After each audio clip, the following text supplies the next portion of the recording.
Wellington sits directly on one of the most active fault lines on the planet, and the towns surrounding it are quietly starting to fail. The people with the most to lose aren't the ones who can't afford to live there, but rather the buyers who believed that being close to the capital meant being close to safety. It doesn't.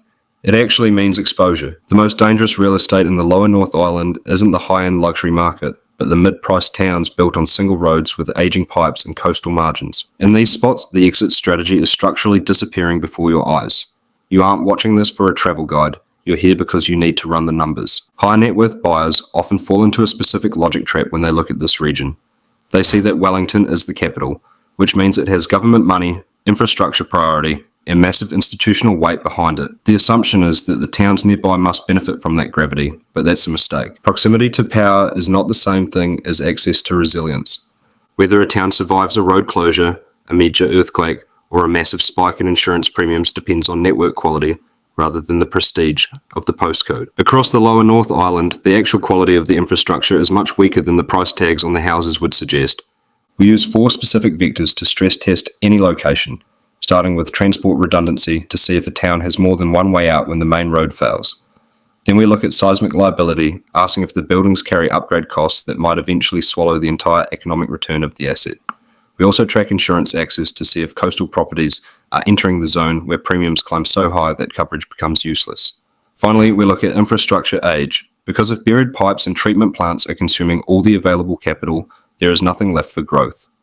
Every town we are discussing today scores poorly on at least 2 of those markers, and several of them actually fail, all 4. We are going to move through 4 specific zones, starting with the Rimutaka corridor, where transport redundancy is basically 0. We'll look at the Hutt Valley Strip, where massive seismic debt is sitting on balance sheets that haven't priced the risk yet. Then we hit the Kāpiti coast, where insurers are already moving ahead of the market, and finally Horowhenua, where one district council is committed to spending over $550 million just to keep the water running. You need to hold on to that number of $550 million for a relatively small district. That is the cost before a single dollar goes toward roads or economic development, and you'll want to know which towns are on that list before you look at a single listing. We start with the most dramatic single point of failure in the region, a mountain range with 1 road over it and 4 towns on the other side that have no backup plan. Start with Featherston. It sits at the southern foot of the Rimutaka Range, serving as the final gatekeeper before the highway climbs the ridge and drops into the Wellington orbit. The town looks quiet and stable on the surface. If your due diligence checklist stops at the purchase price and the rental yield, Featherston probably looks like a safe bet. But the Wairarapa Transport Resilience Study does not call this area safe. It uses the term poor resilience to describe the western access through the mountains.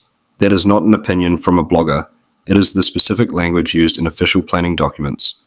In September 2024, the Transport Agency confirmed exactly what that phrase means. When a severe underslip on the Featherston side of the hill forced 9 weeks of night closures for repairs.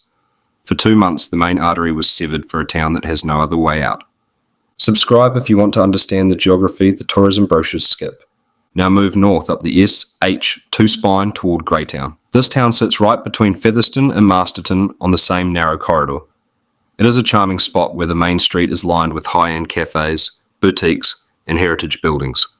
However, Greytown also relies on exactly one meaningful road connection to the Wellington market. When the Rimutaka route shuts down, Greytown does not reroute its traffic because there is nowhere else for the cars to go. Freight, commuters, and medical supplies all sit and wait because there is no secondary spine to absorb the pressure. Kāpiti is the next stop on the same inland road, and it shares the exact same exposure. The resilience study is blunt about what a major event looks like here, stating that large landslides can close these roads for weeks at a time. If an underslip removes the road platform entirely, the documents warn it can take months to reinstate the route. We are talking about months of isolation, not days. The study frames this as a known pattern rather than a freak accident, so if you are an investor looking at a 20-year hold, this is not a rare risk. It is a structural feature of the asset you bought. Then you have Masterton. It is the largest service town in the region, and the economic anchor for the entire Wairarapa, which means it has the most to lose when the corridor fails. The connection between Masterton and Wellington relies on both State Highway 2 and the rail line, but both of those paths thread through the exact same mountain range. They share the same physical vulnerability. A major closure does more than just strand a few commuters. It cuts off freight and limits medical access until the economic oxygen of the town starts to thin out. Masterton is not just inconvenienced when the road closes. It is effectively decoupled from the system it needs to survive. This is the pattern across all 4 towns. They are not linked to the capital by a robust network, but rather by a single, fragile corridor. You have a documented history of poor resilience, a recent 9-week closure on the books, and 0 redundant paths when the dirt starts to move. Most buyers never model this scenario because they look at a map and assume distance equals connectivity. The data proves that assumption is a mistake. Martinborough sits off the main highway, but do not let that location fool you into thinking it is safer. The town depends on a small set of local roads that frequently slip and flood, and the entire local economy runs on tourism. Tourism is always the first sector to vanish when access becomes unreliable. A single weekend closure does not just annoy the locals, it cancels the entire revenue model for the month. Wine trail visitors do not usually reschedule their trips, they just pick a different destination. The climate exposure in South Wairarapa adds another layer of danger as the roads serving Martinborough fall into the same flood and slip patterns flagged across the whole region. Here is the verdict on the Rimutaka corridor. You have 5 towns and 1 functional connection to the outside world. You have a planning document that explicitly calls the infrastructure weak. Finally, you have a 2024 landslide that proved the theory by shutting the road down for 9 weeks. This is not a minor transport hiccup that resolves itself in an afternoon. It is a network architecture that has no fallback plan. For a buyer thinking in decades, that changes the risk profile completely. You are not holding a yield play in a quiet town. You are holding a bet on a single road that the government already knows is failing. The corridor risk is about what happens above ground when the roads break. The next category is about the liability already hiding inside your walls. If you walk down Jackson Street in Petone on a quiet Tuesday, the area looks like a fantastic investment. You see wide footpaths, heritage facades, and busy independent shops that give the street a character that usually commands a premium price. What the listing photos never show you is what is happening behind those beautiful facades. At 135 Jackson Street, 2 adjoining heritage buildings recently went through a full earthquake strengthening process. This was not a simple cosmetic retrofit. The solution required the installation of massive portal frames and spent years navigating the planning and consenting phases while the costs continued to climb. They eventually received a $100,000 heritage grant, but that figure is a drop in the bucket compared to the total capital required to make those buildings legal to occupy. That is what I call seismic debt. It is not a standard renovation problem that you can budget for easily. It is a structural liability sitting on your balance sheet that does not shrink over time. The compliance clock is already ticking on these buildings whether you realize it or not. The trap works like this. Mid-priced heritage property in Petone looks like a bargain compared to the Wellington CBD. The yield looks good and the foot traffic is consistent, so the bones of the investment seem solid. But the bones are actually the problem. Unreinforced masonry does not get cheaper to fix as the years go by. The cost of strengthening compounds because construction prices rise and heritage controls limit your ability to find a cheap fix. You cannot just tear down the front of the building and start over because the heritage overlay locks you into a very expensive box. You end up holding an asset with a massive structural debt that you cannot easily get rid of. You are stuck in a heritage zone that dictates how you spend your money and a seismic zone where the laws are moving toward total compliance. That is not a value play, it is just a liability with a historic sticker on the front. Petone is not an isolated case. It is just the most obvious example of a pressure that runs through the entire Hutt Valley. The Victorian and early 20th century buildings found throughout this region all face the same looming upgrade obligations. This financial burden is not limited to one specific street, it is a systemic issue for the whole area. The Regional Hazard Framework identifies earthquakes as a primary threat and shapes every planning policy around that risk. This is not a maybe for the future. It is the reality guiding every council decision right now. The structural reality is simple.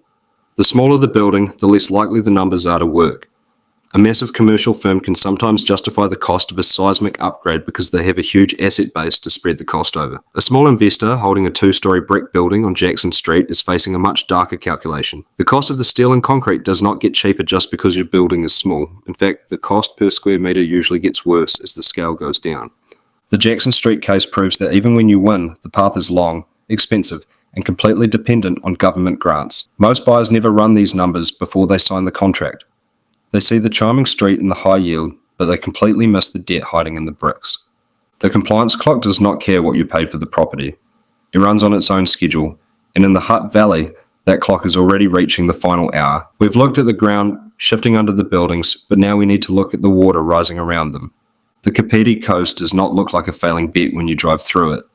If you head north from Wellington through Paraparaumu, Waikanai, and Otaki, you see a string of beautiful beach towns with growing populations and the kind of lifestyle appeal that still moves real estate fast.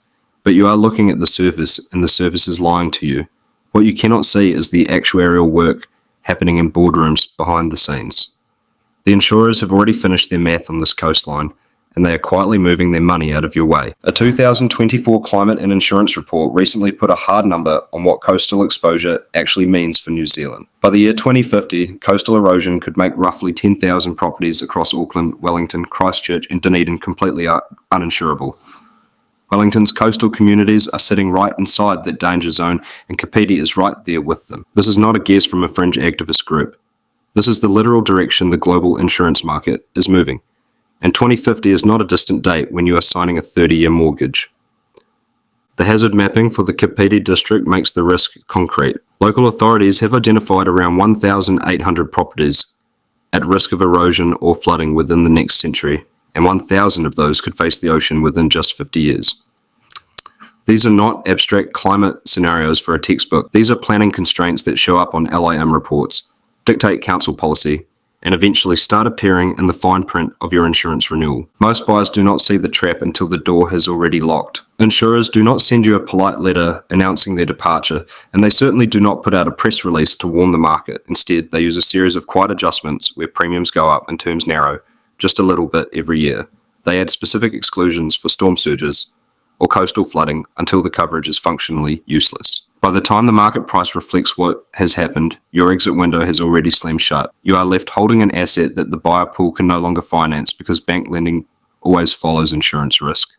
That is the chain of events that actually matters for your wealth. No viable insurance means no mortgage approval for the next guy, and no mortgage approval causes the buyer pool to collapse instantly. A collapsed buyer pool means you have zero liquidity. That is the end of your exit strategy, and it does not happen loudly or all at once. It happens systematically over a decade, while prices hold just long enough to trap the very last round of buyers. Greater Wellington's own planning documents are already pointing the way. The regional framework explicitly supports a policy of avoiding any new development in high-hazard coastal areas. That is the regulatory posture of the government, and it is already guiding every major decision they make. The question is not whether this policy shift is real, but how fast the market will finally price it in. Historically, the market always realizes the danger too late. Otaki sits at the northern edge of this exposure with both river and ocean risks in play. Waikanai has low-lying sections that sit inside the exact same hazard footprint. Paraparaumu is the largest of the three and carries the most concentrated property value, which means it faces the most concentrated financial hit when the insurance industry finally reprices the coast. The Wairarapa Transport Resilience Study also warns that climate change will increase the frequency of slips and floods on the local roads. The hazard is not contained to your backyard. It affects the very roads you need to reach the property. Martinborough feeds into this same frame of risk from the south. The coastal exposure of the South Wairarapa creates overlapping dangers for a town that is already struggling with the transport fragility we discussed earlier. It is not just one problem in isolation. It is the same community, sitting inside multiple compounding pressures that all hit at the same time. The sovereign risk here is straightforward. The regulatory direction is set, and the actuarial movement has already started. The only variable left is the timing, and timing is the one thing you cannot control once you are already holding the asset. If you pull back from the coast and move north into Horowhenua, the risk stops being about what might happen. It starts being about the bills that are already consuming the budget. Levin is the main hub of the Horowhenua district. It is not a glamorous place, but it functions as a service economy with regional retail that holds the district together. However, the Horowhenua District Council has committed to spending more than $550 million just to repair and replace the pipes and water plants across the region. You have to understand that Horowhenua is a relatively small district. That $500 million is not a plan for growth or new parks. It is a survival spend for a system that has been running past its breaking point for years. This is what I call the infrastructure ceiling. It is the point where aging assets buried underground consume so much capital that there is nothing left for anything else. There is no money for roads, no money for economic development, and no money for the amenities that attract new businesses. The town does not decline because of a single disaster.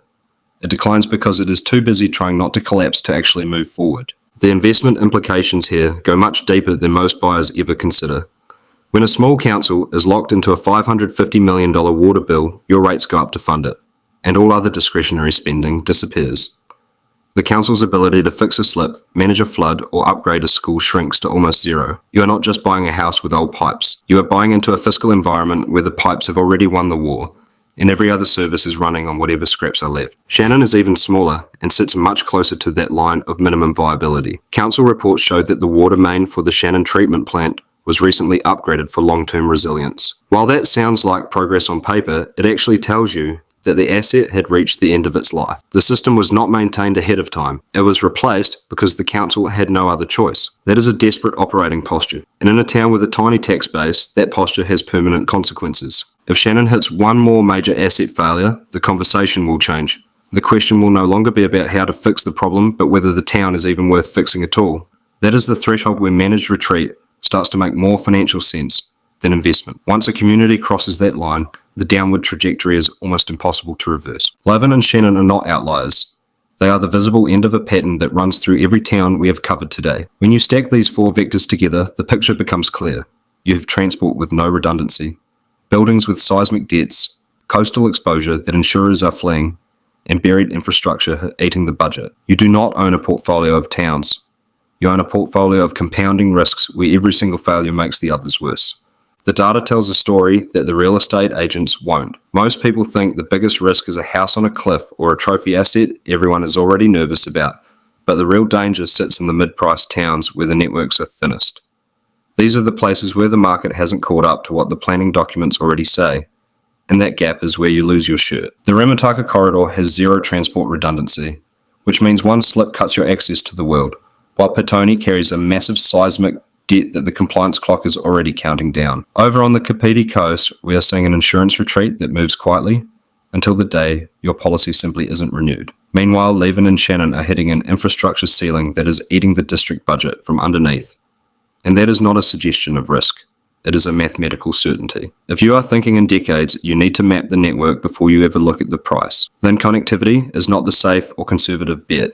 It is a high-stakes gamble where the losses are already starting to mount. Wealth cannot protect you from a road that won't reopen, a building the bank refuses to finance, or a pipe network that has already passed its limit. The brochure never mentions the logistical nightmare of a failing town, and it certainly won't tell you when your exit strategy has vanished. Subscribe if you want to understand the geography the tourism boards skip, and share this with anyone currently running the numbers on New Zealand real estate.